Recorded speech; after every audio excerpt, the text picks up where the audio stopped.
지난 3월 대서양 한가운데서 침몰한 스텔라 데이지호 기억하고 계실 텐데요. 한국인 8명을 포함한 선원 22명이 실종된 사건입니다. 잊지 않겠습니다. 2017. 오늘은 애타는 실종자 가족들을 신정현 기자가 만나봤습니다. 매서운 추위가 계속되는 광화문 광장. 9달째 아들의 생사를 알 수 없는 부모들은 오늘도 거리에 나왔습니다. 구명보트를 상징하는 주황색 리본을 나눠주며 다시 한번 수색을 해달라고 호소합니다. 실종된 아들을 찾기 위해서 서명을 받고 있습니다. 지난 3월 31일 철광석 26만 톤을 실은 화물선 스텔라 데이지호가 우루과이 근처 해역에서 갑자기 실종됐습니다. 다음 날 탈출용 무동력 보트 구명벌에 탔던 필리핀 선원 2명이 지나던 배에 구조됐습니다. 하지만 한국인 8명 등 22명은 찾지 못했습니다. 8일 뒤 사고 해역을 수색하던 미 해군 초계기가 다른 구명벌 사진을 찍었다고 우리 외교부가 알려옵니다.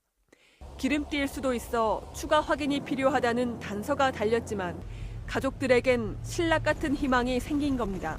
어느 부모가 그 구명벌 두 척이 발견 안 된 상황에서 죽었다고 어떻게 누가 보겠습니까? 구명벌 한 척 찾기 전에는 저희들은 0.1% 가능성을 보고 있는 거거든요.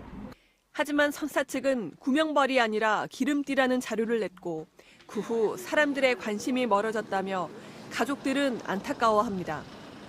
결국 집중 수색도 사고 40일 만에 중단되고 말았습니다. 사진에 실제 뭐가 찍혔는지 외교부는 지금까지도 확인하지 못했습니다. 배가 두 동강나 가라앉았다는 사고 원인의 단서가 될 생존자 증언조차 정부는 9달 동안 모르고 있었습니다. 우루과이 해군 대변인이 공식 발표한 내용이었거든요.